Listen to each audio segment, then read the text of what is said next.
본인의 어떤 그 정치적인 야망도 좀 배경으로 작용하고 있다. 이렇게 무책임하고 아주 그 기회주의적이고 비겁한 처신이 어딨나. 참 이상한 일인데 대통령 권한대행이 되면 그런 꿈을 꾸는 것 같아요. 아, 이거 내가 잘하면 대통령 될 수 있는 거 아니야? 아니 나라고 왜 안 돼? 네, 정치 막점 막후 시작하겠습니다. 안녕하세요. 저는 한겨레 송채경화 기자고요. 오늘도 성완용 한겨레 정치부 선임 기자 나오셨습니다. 안녕하세요. 네, 안녕하세요. 반갑습니다. 네, 반갑습니다. 요새 많이 힘드시죠? 모든 국민들이 다 힘들죠. 예, 이렇게 자다가 뭔가 감이 와서 체포됐을 것 같아. 그래서 뉴스를 체크해봤더니 네. 아직도 안 됐다고 그래서 여전히. 에이, 이게 뭐야 그래서 실망하는 분들이 많다고 하더라고요. 네, 맞아요. 그렇습니다. 얼른 빨리 정리가 좀 돼야 될 텐데 걱정하시는 분들이 많은 것 같습니다. 자, 그래도 그 얘기부터 해봐야 될 것 같습니다. 윤석열 대통령의 체포영장 재집행이 지금 초읽기에 들어간 상태인데 공수처 그리고 윤석열 대통령 쪽에 대치가 지금 길어지고 있는 상황입니다. 공수처 같은 경우에는 이제 대통령실 경호처 지휘부 사람들을 불러서 소환 조사를 계속하고 압박 수위를 높이고 있는 중이고요. 윤석열 대통령은 경호처에다가 뭐 무력 사용을 검토해라, 뭐 총이 안 되면 칼이라도 휴대해라 이렇게 지시했다는 보도가 나왔습니다. 물론 대통령실에서는 아니다, 뭐 가짜 뉴스다 이렇게 부인하긴 했는데요. 어쨌든 경호처 지휘 같은 경우에는 체포 영장을 집행할 때 어떻게 우리가 대응할 것이냐. 강경파, 온건파 나눠가지고 서로 내부 균열을 일으키고 있다 이런 분석이 나오고 있는 상황이고요. 그리고 박종준 전 경호처장 같은 경우에는 지지난주 일요일만 해도 신명을 바치겠다 이렇게 하면서 이제 절대적으로 대통령을 지키겠다라고 했는데 지난 10일에는 경찰에 첫 출석하면서 사직서를 제출했습니다. 그리고 이분은 사실은 온건파였다 뭐 이렇게 알려지기도 했고요. 자, 그리고 14일 나온 뉴스를 보면 정진석 대통령실 비서실장이 페이스북에 이렇게 글을 썼습니다. 제3의 장소 조사나 방문 조사도 가능하다 이렇게 얘기를 했고, 그러나 바로 윤석열 대통령 변호인단에서는 우리랑 상의한 적 없는 얘기다 이렇게 반박을 하기도 했죠. 어쨌든 지금 상황을 보면 윤석열 대통령이 경호처를 방패막이로 내세우고 지금 나 혼자 살겠다 그리고 무력 대응도 불사하겠다 이런 반응인 것 같아요. 윤석열 대통령이 왜 이렇게까지 한다고 보세요? 뭐 구속되기 싫다는 거죠. 잡혀가기 싫다.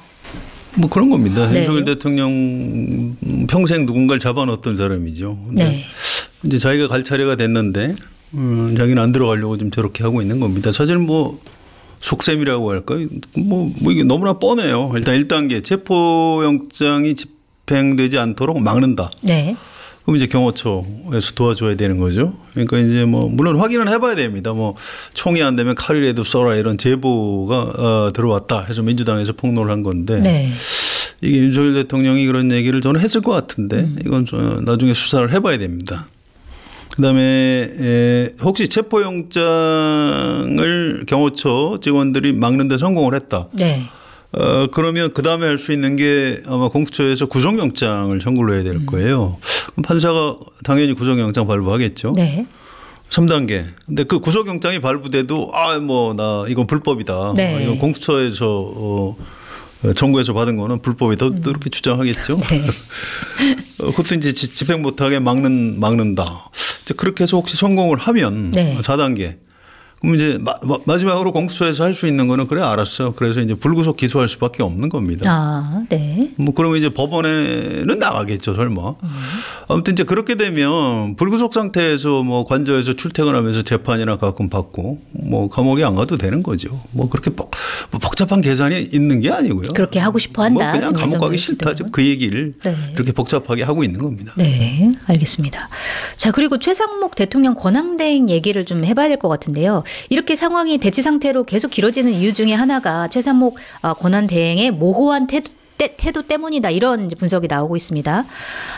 일단 야권에서는 그 최 권한대행에게 체포영장 집행에 협조하라는 지휘권을 대통령 경호처에 직접적으로 행사해라 이렇게 요구를 하고 있는데 그거를 하지 않고 있는 상황이고 계속 이제 발언들을 보면 뭐 질서 유지와 충돌 방지에 특별히 유념해달라 이런 애매한 지시만 계속하고 있는 상황.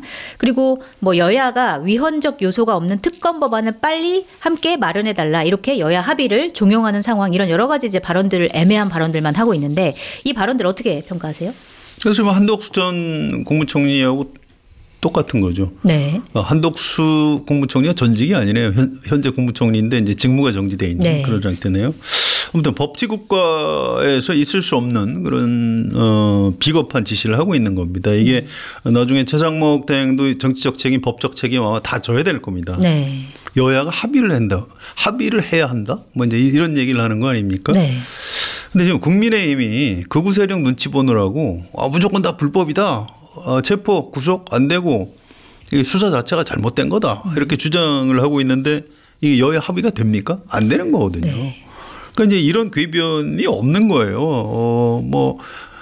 대한민국 법치국가인데 어느 한쪽에서 좀 말도 안 되는 이런 억지를 쓰고 있으니까 그럼 거기하고도 잘 합의해야 되는 거 아니야? 그냥 이렇게 무책임하고 아주 그 기회주의적이고 비겁한 처신이 어딨나 네. 뭐 이런 생각이 들고요. 이게 도대체 왜들 이러는지 모르겠어요. 그 헌법재판관 한 사람 임명 안 한 것도 잘못된 거거든요. 네. 뭐 두 사람은 여야 합의가 됐고 한 사람은 안 됐다. 그렇지 않아요. 다 합의가 됐던 인물들인데요. 그것도 네. 안 했고 또 상설특검 임명 절차도 지금 안 밟고 있죠. 그거는 그냥 하게 돼 있어요, 법에. 네. 근데 그걸 안 하게 돼 있으니까 아마 이 부분도 결국 나중에 책임을 아마 져야 될 겁니다. 또 체포도 지금 사실상 진행이 안 되게 막고 있는 거 아닌가요? 그래서 뭐 이런 모든 책임 다 져야 되고요. 저는 개인적으로 이거 용서받기 어려운 네. 내란 가담 행위다. 전 그렇게 생각을 합니다. 내란 가담 행위다 이렇게까지 보시는군요. 자, 최상목 대행의 정치적인 행보도 한번 좀 살펴볼 필요가 있을 것 같아요. 그러니까 쭉 어떤 행보들을 보였는지 제가 설명을 좀 간단하게 하겠습니다. 지난 13일에 국회에서 권영세 국민의힘 비대위원장 그리고 이재명 더불어민주당 대표 각각 따로 만나서 내란 사태 관련해서 여러 쟁점으로 이제 여야가 대립하고 있는데 적극적으로 갈등을 좀 중재하려고 하는 모습 보였습니다. 그리고 그 전인 10일에는 자, 의대 증원 문제 이제까지 계속 안 풀리고 있었는데 이거에 관해서 권한대행 신분으로 이례적으로 그동안의 정부 입장을 바꿔서 의료계에 공식 사과를 하고 원점에서 재검토하겠다 이렇게 발표를 해서 눈길을 끌기도 했죠. 그리고 12월 31일에는 아까 말씀하신 대로 국회목 추천 헌법재판관 3명 중에서 2명만 임명하면서 여야가 합의를 하면 40여 재판관 나머지 분도 임명하겠다 이러면서 권한대행의 존재감을 좀 드러내는 방식으로 얘기를 하기도 했습니다. 자, 과거에 대통령 탄핵 국면에서 권한대행들과 비교했을 때는 이제 최상목 권한대행이 뭐 이 정도는 할 수 있다 이렇게 보시는 건지 아니면 본인이 정치인으로서의 어떤 역할을 부각하려고 하는 계산된 행보인지 어떻게 보시는지 좀 궁금합니다. 근데 이게요 참 이상한 일인데 대통령 권한대행이 되면 그런 꿈을 꾸는 것 같아요. 이거 내가 잘하면 대통령 될 수 있는 거 아니야? 네. 대행만 떼면 되니까요. 차기 대통령이 될 수도 있다. 이게요 사실은 최규화 권한대행이 대통령을 한번 했습니다. 사실은 네. 통일주체 국민회의에서 선출이 됐어요. 네. 처음에 권한대행을 하다가 물론 이제 전두환이 내려와 그러니까 이제 내려왔고 그다음에 이제 5공화국으로 넘어가게 된 거죠. 그런데 묘하게 나중에 노무현 대통령 때 고건 국무총리 권한대행 이분도 그냥 잘 하시는데 대통령 하시면 어떻습니까? 그래서 나중에 출마하려고 했다가 접었어요. 이제 여론이 좀 안 좋으니까 네. 그런 일이 있고요. 황교안 권한대행도 이게 원래 그 용산 출신이신데 용산이라는 게 왕이 나는 터다. 뭐 이제 이런 점성술 하는 사람들 얘기도 전달하면서 네. 황교안 어떠냐 보수 쪽에서 그런 검토를 한 적이 있습니다. 근데 이제 만류했죠. 네. 그런데 이분은 대통령 꿈 지금도 꾸고 있죠. 지금도 계속 출마를 합니다. 네. 그쪽 대선 후보로. 네. 그리고 주목은 받지 못하지만. 예, 어쨌든 경선 예비 경선에서 아마 떨어졌을 겁니다. 네. 올라갔던가요? 잘 기억이 안 납니다. 예, 아무튼 존재감이 그렇게 많지는 않아서. 중요한 거는 황교안 권한대행도 대권 꿈이 있었다는 네. 거고요.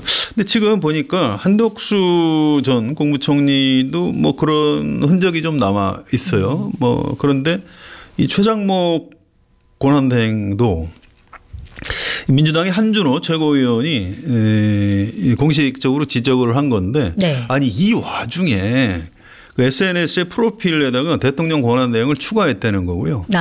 또 프로필 사진을 바꿨어요. 네. 이 최상목 권한대행이 이렇게 주재하는 그게 이제 국무회의 장면 같은데 아무튼 뭐 장관들이 앉아 있고 이제 그 사진을 이렇게 보여주면서 지금 대통령 놀이하시는 겁니까? 이렇게 비판을 한 적이 있는데 네. 그 바쁜 와중에 그걸 다 바꿨군요. 다 바꿨어요. 그래서 저도 이상해서 이 최장목 부총리를 좀 아는 네. 전직 그 공무원한테 물어본 적이 있습니다. 궁금하네요. 네, 이분이 어떻습니까? 그랬더니 네. 꿈이 있대요.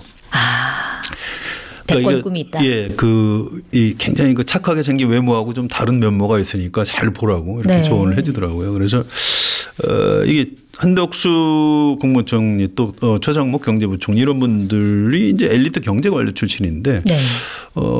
공부를 굉장히 잘했죠. 그래서 좋은 대학교 나오고 뭐 이런 분들인데 이런 분들은 이 선출직으로서는 권력의 최정점에 올라갈 수 없는 겁니다. 그런데 이제 임명직으로 네. 이런 식으로 대행이라는 기회가 왔을 때 이거 잘하면 내가 먹을 수 있는 거 아니야? 이렇게 생각하는 것 같아요. 네. 그래서 물론 최장목 부총리는 부인할 겁니다. 뭐 나는 그렇지 않고 뭐 국가 위기 관리를 잘해서 아마 이런 식으로 얘기할 텐데 저는 그렇게 생각하지 않고요. 이게 이제 윤석열 학습 효과일 수도 있어요. 네. 윤석열 대통령이 문재인 정부의 검찰총장을 하다가 여러 가지 여야 간의 갈등의 중심에 섰다가 자기가 출마해서 대통령이 튀지 않습니까? 네, 그랬죠. 자, 그러면 한덕수, 최장목 이런 분들 아니 나라고 왜 안 돼? 이런 생각할 수 있는 거죠. 네. 그래서 그런 것도 좀 배경으로 작용할 것이다. 물론 뭐 상당 부분이야 뭐 국가를 위기에서 구해야 한다 이런 애국심에서 움직이는 것이겠죠. 그렇지만 이분들도 사람이기 때문에 본인의 어떤 그 정치적인 야망도 좀 배경으로 작용하고 있다. 네. 이렇게 보는 게 맞을 것 같습니다. 정치적인 야망이 분명히 작용하고 있을 것이다. 이렇게 말씀을 해 주셨습니다. 자, 이번에는 탄핵 심판 얘기를 좀 해봐야 될 것 같은데요. 지금 12.3 내란 사태가 발생한 지 벌써 40일가량 지났는데 사실상 이제 권력 공백 상태가 계속 지속되고 있는 거고 국민들이 굉장히 많이 불안해하고 있습니다. 수사 같은 경우는 윤석열 대통령이 뭐 체포영장 뭐 집행을 방해하면서 계속 불응하면서 속도가 나지 않는 상황이고 결국에는 헌법재판소의 탄핵 심판이 결론이 빨리 나야 이게 현재 혼란스러운 상황을 수습할 수 있는 거 아니냐 이러한 얘기도 나오고 있는데 14일이 첫 변론 기일입니다. 이때부터 이제 본격적으로 심리를 시작했는데 물론 윤석열 대통령이 14일에는 본인이 이제 직접 출석을 하겠다 이렇게 얘기했지만 14일에는 신변 안전 위협 때문에 출석을 못한다 이렇게 얘기를 했는데 일단 헌법재판소는 그 시간표에 맞춰가지고 쭉쭉 나가는 것 같은 모양새인데 좀 이르긴 하지만 어떻게 탄핵 심판 결론이 날지 예측을 어떻게 하시는지 좀 궁금하고요. 만약에 윤석열 대통령을 파면하겠다 이렇게 결정을 할 경우에 재판관이 지금 8명인데 몇 대 몇으로 나뉘는 것이 사회적 정치적으로 바람직하다고 보시는지 말씀 부탁드립니다. 글쎄요, 그 마은혁 재판관에 대한 권한쟁의 심판을 네. 좀 서둘러서 심리를 한다고 해요. 그래서 8명이 아니고 9명이 될 수도 있다 이렇게 될 수도 있다 일단 이렇게 봐야 되고요. 네. 저는 이제 당연히 8대0 또는 9대0으로 결론이 날 거라고 예상을 합니다. 네. 이게 제 그 희망 섞인 관측이 아니고요. 제가 이제 칼럼으로도 쓰고 우리 프로그램에서도 전에 제가 소개를 한 일이 있는데. 네. 이 헌법재판소가 이제 독일에 있는데요. 독일에서는 굉장히 중요한 결정을 할 때 재판관들끼리 사전 조율을 해서 가급적 전원일치 결정을 한다고 합니다. 네. 이건 독일의 미래를 위해서 중요한 결정이다. 이런 거. 자, 미국에는 헌법재판소는 없어요. 그런데 네. 연방대법원에서 똑같은 기능을 합니다. 미국이 이제 인종차별이 심한 나라죠. 그래서 아주 미국에서 과거에 오랫동안 열차 칸에 흑인 칸과 백인 칸을 각각 분리하는 이런 판례를 유지했습니다. 네. 다만 편의 시설은 똑같아야 된다. 그래서 이제 영어를 써서 죄송한데 separate but equal. 그러니까 분리하되 동등하게만 하면은 이건 합헌이다. 이런 판례를 쭉 유지했는데. 네. 이걸 이제 이 조건에 따라서 이제 흑인 학교, 백인 학교를 아예 따로 설치하는 거죠. 시설만 똑같으면 되고. 근데 이제 이게 똑같이 안 되는 거 아니겠습니까? 그래서 흑인 학생들이 시교일을 상대로 소송을 냈어요. 이건 사실상 차별이다. 이때 미국의 연방 대법원에서 이제 판례 변경을 합니다. 그랬군요. 그때 재판관들을 한 사람 한 사람 설득을 해서 전원일치 결정을 하게 됩니다. 이건 네. 미국의 미래를 생각할 때 어차피 인종차별을 없애야 된다. 우리 흑백 인종 가리지 않고 서로 잘 살아야 되지 않겠는가. 해서 대법관들이 이제 그 중지를 모아가지고 전원일치 결정을 내게 되죠. 그 이후에 미국의 어떤 인종차별이 획기적으로 줄어드는 그런 굉장히 중요한 역사적인 판결이었네요. 판례 변경이었습니다. 네. 그래서 우리나라도 사실은 2017년 박근혜 대통령 파면 때 이제 그런 현상이 좀 있었어요. 재판관들끼리 사전에 좀 서로 양보를 하고 아예 뭐 그냥 전원일치로 합시다. 대신 조금 의견이 다른 부분은 그런 보충 의견으로 내세요. 이렇게 해서 실제로 보충 의견으로 좀 붙이고 네. 결정은 그때도 8대 0이었죠. 네. 전원일치 결정으로 나온 일이 있습니다. 그래서 이번에도 그럴 걸로 예상이 되고요. 이건 상식적으로 이렇게 보시면 돼요. 만약에 이게 기각이 된다면 어떻게 될까요? 6명이 안 되고 5명 찬성이고 나머지는 난 도저히 찬성할 수 없다. 그래서 뭐 8명 중에 5대 3. 5대 4로 5대 네. 5대. 만약에 8명이면 5대 3. 5대 3. 네. 5대 3으로 기각이 기각이 된다. 됐다. 그러니까 5명은 파면이 옳다 하는데 네. 3명은 아예 파면은 안 된다 이렇게 한다. 자, 윤석열 대통령이 다시 돌아와서 대통령을 제대로 할 수 있을까요? 제대로 할 수 없을 뿐만 법률적으로는 아니라 가능하지만 네. 저는 또 계엄을 할 수도 있는 불안이 아무것도 존재하지 못한다고 봅니다. 네. 자, 재판관들 중에 다수가 일단 파면이 옳다고 했고 또 우리 국민의 다수가 아니 좀 비상계엄까지 하고 쿠데타 했던 사람이 어떻게 다시 대통령을 해? 이거 용납이 안 되는 거예요. 그렇죠. 이게 아마 엄청난 혼란이 벌어질 거고요. 이렇게 되면 거의 정변에 가까운 사태가 벌어질 수 있습니다. 헌법을 바꿔서 아마 헌법재판소 자체가 없어질 가능성이 있는 거죠. 네. 그래서 상상하기 어려운 일이고요. 헌법재판소의 탄핵 심판은 이게 형사처벌이 아니에요. 이건 징계처벌입니다. 법률재판이 아니고 헌법심판 네. 이렇게 보시면 되는 겁니다. 그래서 뭐 전원일치 결정이 나올 것이다. 이렇게 보는 게 좀 상식적이고요. 네. 개인적으로 재판관 성향이 좀 보수 성향인 분들이 있는데 2017년에 가장 보수적인 재판관이 안창호 현재 국가인권위원장인데요. 이분이 네. 그때 재판관이었어요. 이분이 남긴 어록이 있습니다. 네. 이분 보충 의견에다가 남겼어요. 탄핵 심판은 보수와 진보 이런 이념의 문제가 아니고 헌법 질서를 수호하는 문제다. 자유민주적 기본 질서를 기반으로 한 헌법 질서를 수호하기 위한 것이다. 우리 자손들이 살아가야 할 대한민국에서 정의를 바로 세우고 정치적 폐습을 청산하기 위한 것이다. 굉장히 네. 멋있지 않습니까? 그러네요. 굉장히 보수적인 재판관이 이런 의견을 남긴 겁니다. 그래서 이번 윤석열 대통령 탄핵 심판도 아마 진보 보수 이런 성향 관계없이 전원 일치 결정이 나올 것이다. 네. 라고 이렇게 제가 전망을 하는 근거입니다. 알겠습니다. 시기는 뭐 4월 이전에 할 그렇습니다. 가능성이 좀 높겠죠? 4월 중순에 재판관 2번 임기가 끝나기 때문에 그 전에 아마 3월 말 네. 늦어도 4월 초 정도에는 결정이 나오지 않을까 이렇게 네. 예측을 하고 있습니다. 기대를 해보도록 하겠습니다. 이번에는 내란 특검법 관련해서 좀 말씀을 나눠야 될 것 같은데요. 뭐 예를 들어서 윤석열 대통령 쪽에서 지금 이제 체포영장을 계속 맡고 있는 이유 중에 하나가 경찰이 체포영장을 집행하면 불법이다.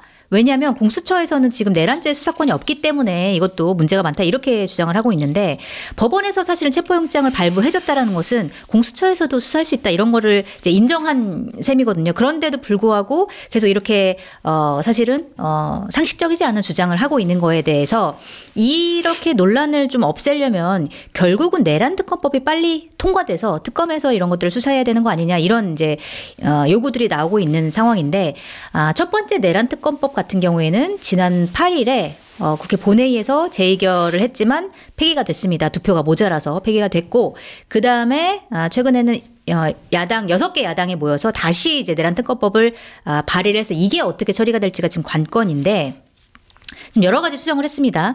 정부 여당이 가장 크게 문제 삼았던 건 특검 후보 추천 방식인데 정부 여당 얘기를 들어서 오케이 알겠다. 자, 제3자 추천 방식으로 간다라고 수정을 했고요. 다만 여기 이제 추가가 된 건 뭐 예를 들어서 북한의 공격을 유도해서 전쟁을 야기시키려고 했던 거 아니냐라고 하는 의혹이 있기 때문에 외환 혐의를 이제 추가를 한 거예요. 그런데 정부 여당에서는 이제 지금 이걸 가지고 문제를 삼고 있습니다. 어떻게 보시는지 궁금한데 외환죄 같은 경우에 두 번째 특검법안에 꼭 포함을 시켜야 되는 건지 그렇게 보시는 건지 아니면 지금 내란 특검법 통과가 우선이기 때문에 여당의 요구 요구를 좀 수용을 해서 전략적으로 이 부분은 좀 빼고 가는 것도 괜찮다 이렇게 보시는 건지 좀 궁금합니다. 일단 법사위원회 통과할 때 그냥 윤석열 정부의 뭐 대북 정책을 전부 다 수사할 수 있도록 한 게 아니고요. 네. 이번 비상계엄과 관련하여 이런 조항을 넣었습니다. 그래서 해도 아무 문제가 없는데 네. 어쨌든 국민의힘이나 보수 신문들 중에 한두 군데 이런 데서는 뭐 그거 너무 안 된다 이렇게 얘기를 해요. 그래서 네. 뭐 그건 뭐 뺄 수도 있습니다. 꼭 뭐 특검에서 수사 안 해도 또 다른 수사기관에서 하면 되는 거예요. 그런데 이게 그 외환죄를 빼면 국민의힘이 찬성할까요? 그러니까 그게 의문입니다. 저는 사실. 그렇게 보지 않습니다. 또 다른 핑계를 대고 또 다른 핑계를 찾아서 네. 아이고 뭐 이거 또 위헌이다 이렇게 나올 거예요. 지금 이걸 반대하는 이유가 극우 세력 눈치를 보기 때문에 내란 특검법을 통과시키면 안 되는 겁니다. 네. 그래서 혹시 법안을 국민의힘에서 내더라도 진짜 말도 안 되는 걸 낼 가능성이 크고요. 저는 안 낼 가능성이 더 크다고 생각을 하는데 네. 우리 방송 나갈 때쯤이면 뭐 어떤 결론이 나오긴 할 겁니다. 네. 또 어쨌든 지금 국민의힘의 지상 목표는 이재명 대통령 되는 걸 막아야 한다 이런 거예요. 네. 그러니까 윤석열 대통령은 구속되면 안 된다 이거죠. 국민의힘은 아이고 윤석열 뭐 구속 뭐 그건 알겠고 이재명 대통령 되면 안 된다. 정권 넘겨주기 싫다 지금 그 얘기를 하고 있는 겁니다. 네. 그래서 어쨌든 좀 그 핑계를 잡고 대해서 내란 특검법 의결 자체를 지금 통과를 못 시키도록 하는 게 첫째고요. 막을 수 없으면 최소한 시간을 질질 끌어서 이 수사하고 헌법재판소 탄핵 심판을 자꾸 좀 늦춰서 그래서 가급적 다음 대통령 선거 시기를 늦춰서 그래야 이재명 대표 선거법 위반 2심 선고라도 나오면 이재명 대표 지지율이 떨어질 테니까 네. 시기를 늦추겠다. 이제 이게 그쪽 셈법이죠. 이거 속셈도 아닙니다. 다 아는 거예요. 이제 본인들도 아예 그냥 드러내놓고 얘기를 해요. 그래서 이거는 뭐 그렇게 여야 간에 뭐 민주당에서 합의해 줄 수는 있는데 네. 뭐 그런다고 양보한다고 해서 그렇게 쉽게 합의가 이루어지지는 않을 것이다. 이렇게 봅니다. 네, 알겠습니다. 자, 국민의힘의 전략, 뭐 생각 이런 것들을 조금 더 살펴보도록 하겠습니다. 권영세 국민의힘 비상대책위원장이 13일에 이렇게 얘기를 했습니다. 윤석열 대통령에 대한 내란죄 수사는 헌법재판소 판단이 끝난 뒤에 진행하는 게 헌법 질서에 부합한다. 이렇게 주장을 했습니다. 지금 뭐 그 윤석열 대통령이 체포영장 집행을 거부하고 있기 때문에 괜히 이제 경호처와 경찰이 충돌을 해서 불상사가 일어나면 이제 국가적으로도 굉장히 큰 우려되는 상황이 발생하는 거 아니냐 뭐 이런 이제 논리인 건데 자, 선탄핵 후 수사 이렇게 주장하는 국민의힘 지도부의 생각 어떻게 평가하세요? 말도 안 되는 거죠. 뭐. 그 발상 자체가 헌법 위반이에요. 네. 우리나라 헌법 84조에 어떻게 돼 있냐면요. 대통령은 내란 또는 외환의 죄를 범한 경우를 제외하고는 재직 중 형사상의 소출을 받지 않아야 한다. 네. 이게 이제 불소추 특권입니다. 근데 여기 내란하고 외환의 죄를 범하면 소출을 해야 되는 거예요. 네. 이거 안 하면 수사기관 직무유기입니다. 그러니까 이거를 탄핵 심판 끝나고 나서 수사하자. 이 수사기관 사람들 다 감옥 가야 되는 거예요. 지금 무슨 소리를 하는 건지 모르겠어요. 이게 네. 말도 안 되는 얘기를 하는 겁니다. 그래서 윤석열 대통령 구속을 좀 막고 체포 구속을 좀 막고 또는 늦추고 네. 이렇게 해서 탄핵 심판도 좀 늦추고 이렇게 해서 이재명 대통령 출연을 어떻게든 막아보자.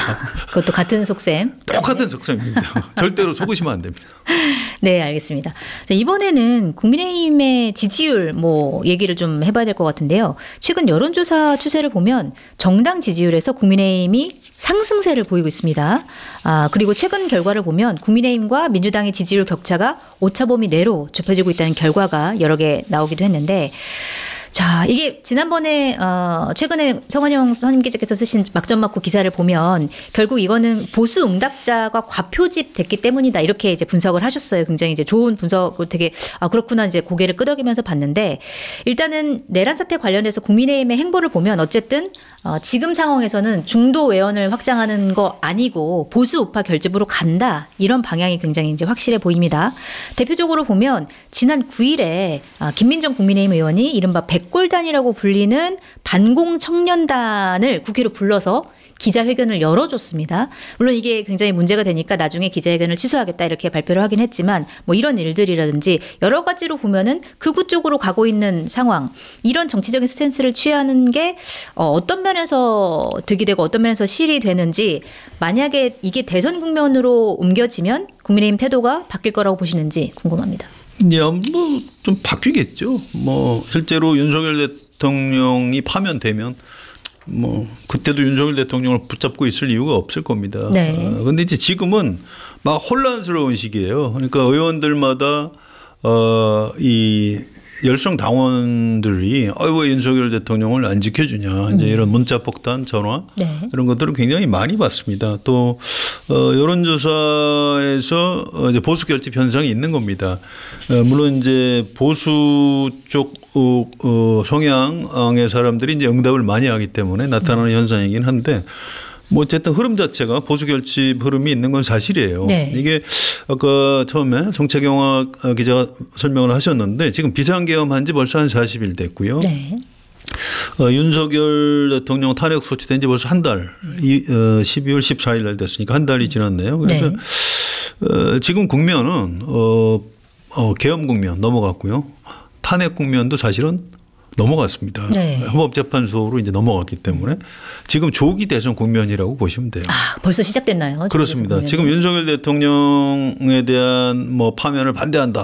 나는 국민의힘을 지지한다. 이분들은 정권은 어쨌든 민주당에 넘겨주면 안 돼. 이런 생각을 하고 이제 그런 응답을 하는 거죠. 그래서 이 탄핵 국면 에 대한 어떤 피로감 또 계엄 국면이 40일 넘어가면서 생기는 피로감 이런 것 때문에 지금 야당 쪽 지지층들은 좀 지쳐 있는 게 사실이고요. 반면에 이제 보수 성향 응답자들은 어떻게든 좀 이재명 대통령 출연은 막아야 되니까 좀 더 결집을 하자 해서 이제 집회 현장에서도 굉장히 많이 활성화되어 있고요. 이런 여론조사에서도 이제 이렇게 나타나는 거죠. 이게 여론조사가 좀 전문적이라 이해하시기가 좀 어려울 수는 있는데 우리가 여론조사 회사에서 일테면 몇 가지 보정을 하는 게 있습니다. 일테면 남녀가 반반이니까 응답자들 중에 남자가 너무 많다 그러면 그건 좀 줄이고 여성이 적다 그러면 그건 좀 늘리고 이렇게 하는 게 맞지 않습니까? 또 보정을 해야 되는 게 지역이 있어요. 연령대부터 설명을 할까요? 이를테면 골고루 해야죠. 이게 20대들은 여론조사 응답을 잘 안 해요. 여론조사 회사들이 굉장히 애를 먹습니다. 반면에 60대, 70대들은 적극적으로 하나요? 끝까지 안 걷고 이제 응답을 하죠. 여론조사를 하다 보면 이 나이가 많은 응답자들은 다 채워졌는데 이게 이제 젊은 층이 채워지지 않아가지고 근데 그렇게 해서 또 결국 못 채우게 되면 보정을 해야 되는 겁니다. 이를테면 젊은 층 응답자들은 조금 더 퍼센테이지를 늘리고 나이가 많은 고연령층은 좀 줄이고 또 이제 지역별로도 보정을 해야 돼요. 이건 전국 단위 여론조사를 하면 뭐 영호남, 뭐 강원도, 제주도 이렇게 이제 인구 행정 안전부 비율에 따라서 인구 수에 따라서 이렇게 보정을 합니다. 그런데 이 보수, 중도, 진보 이건 보정을 할 수가 없어요. 그래요? 그냥 응답하는 사람들이 나는 보수입니다. 나는 중도입니다. 나는 진보입니다. 이렇게 하면은 그냥 그거를 이렇게 쓸 수밖에 없는 거거든요. 그건 아예 그냥 할 수 없도록 만들어진 건가요? 그건 불가능하죠. 뭐 그냥 본인이 이렇게 거짓말을 할 수도 있고 그런 거니까요. 그 성별이라든가 연령별 뭐 이런 거는 물론 이제 그것도 거짓말은 할 수 있겠네요. 남자 여자는 거짓말이 안 되겠네요. 아예 목소리가 다르니까. 그런데 어쨌든 보수 중도 진보까지 보정을 하는 여론조사는 없습니다. 그래서 이걸 살펴보면 한 달 전하고 지금 여론조사하고 보수 쪽 응답자들이 굉장히 많이 늘어났습니다. 그래서 이제 보수 결집 현상이 있다는 거고요. 그래서 지금 정당 지지도에서 민주당이 많이 떨어지고 국민의힘이 많이 올라가는 것은 보수 결집에 따른 일시적인 현상이다 이렇게 보시면 되고요. 이 국면이 또 조금 더 좀 더 정리가 되면 윤석열 대통령이 체포된다든가 기소된다든가 뭐 이런 고비가 지나고 나면 다시 한번 조정하는 국면을 맞을 것이다. 이렇게 보는 게 맞을 겁니다. 지금 이거 가지고 그럼 국민의힘에서 우리 지지율이 높으니까 좀 더 극우 쪽으로 가도 되는 거다라고 생각하면 안 되겠네요. 그러면. 뭐 그렇게 가도 됩니다. 그렇게 가면 망하는 거니까 국민의힘이 선택하는 거죠. 그거는 사실은 권성동 원내대표나 뭐 이런 국민의힘 다선 의원들이 바보는 아니거든요. 그래서 지금 의원들한테 지금 여론조사 이거 착시다. 여기에 현혹되면 안 된다. 이렇게 내부적으로 이제 그런 경고를 하고 있고요. 언론에서도 조선일보가 이거 여론조사 너무 믿고 뭐 극우 쪽으로 가면 국민의힘 당신들 망한다. 이런 메시지의 기사를 지금 싣고 있습니다. 알겠습니다. 국민의힘의 행보 앞으로 좀 더 지켜보도록 하고요.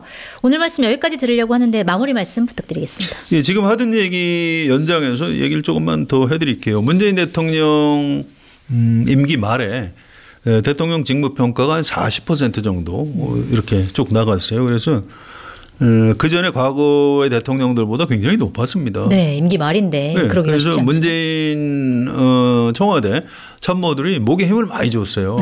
우리는 40%나 된다. 그 정권 재창출은 가능하다, 된다 이렇게. 그러다 정권이 넘어갔죠. 네. 이게 그런 겁니다. 이게 정치 양극화가 심해지다 보니까 옛날에는 어떤 사안에 대해서 의견이 한 7대3, 8대2까지 갈리던 게 지금 6대4 이상 잘 벌어지지가 않는 겁니다. 네. 아무리 잘못을 해도. 네. 그다음에 박근혜 대통령의 국정농단 사건 때 한 7대3 이상 벌어졌었거든요.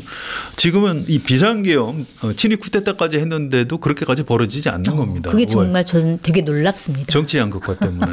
왜? 국민의힘 지지하는 분들은 민주당하고 이재명 대표가 너무 싫기 때문에 혐오하고 증오하기 때문에. 네. 물론 반대도 마찬가지죠. 그래서 이게 지금 이제 국민의힘의 열성 지지자들 또 윤석열 대통령을 지키려고 하는 이런 극우 세력에서는 이제 막 신이 나 있어요. 올라간다. 이게 더 많다. 언론 거짓말하지 마라 이러고 있는데 한번 상식적으로 생각을 해보시죠. 윤석열 대통령을 지지하고 국민의힘을 지지하는 이 여론이 50%를 넘어갈 수 있을까요? 50%는 못 넘을 것 같습니다. 저는 안 된다고 보고요. 네. 또 윤석열 대통령이 그냥 돌아와서 대통령을 다시 해도 된다. 이런 여론이 50% 넘을 수 있을까요? 전 그것도 불가능하다고 봅니다. 네. 어차피 지금 한 40% 좀 떨어지면 한 35% 사이에서 아마 왔다 갔다 할 겁니다. 그래서 이게 이제 정치 양극화 지형에서 6대4 정도면 좀 상당히 많이 벌어진 거다. 이렇게 보시면 되고요. 네. 결국은 윤석열 대통령이 체포되고 구속되고 또 헌법재판소에 의해서 파면되고 조기 대선이 치러지고 네. 현재로서 이제 정권이 바뀔 가능성이 훨씬 더 높지요. 워낙 윤석열 정권에서 대형 사고를 쳤기 때문에. 네. 또 그 이후에 이제 벌어질 형사재판에서 윤석열 대통령은 굉장히 중형을 받게 되고 이렇게 큰 흐름은 변하지 않을 것이다. 이렇게 보면 되고요. 제가 개인적으로 국민의힘 쪽 사람들을 만나거나 통화를 할 일이 있습니다. 네. 최근에 그런 얘기를 많이 해줘요. 개인적으로. 정권을 넘겨주기 싫으면 어쨌든 대선을 좀 대선답게 치러볼 생각이 있으면 윤석열 대통령을 좀 빨리 버려라. 계속 끌어안고 있으면은 네. 내란 세력이라는 오명을 아마 뒤집어 쓸 거다. 그리고 다음 대선에서 지는 건 물론이고 다음 지방선거 또 국회의원 총선까지도 굉장히 어려워질 것이다. 좀 늦기 전에 정신 차려라. 이런 얘기를 해주고 있습니다. 그래서 네. 제가 이제 그쪽을 걱정해 준다기보다 우리나라에도 좀 건전한 보수 세력이 좀 필요하거든요. 네. 그래서 그분들이 그런 판단을 좀 잘 해서 윤석열 대통령에 대한 그 손절을 꼭 해주셨으면 좋겠다. 그래서 합리적인 보수로 거듭나길 바란다. 그렇습니다. 이런 희망이었습니다. 마지막 당부를 꼭 드리고 싶습니다. 알겠습니다. 오늘도 깊이 있는 분석 감사드리고요. 저희는 다음 주에 다시 찾아뵙도록 하겠습니다. 감사합니다.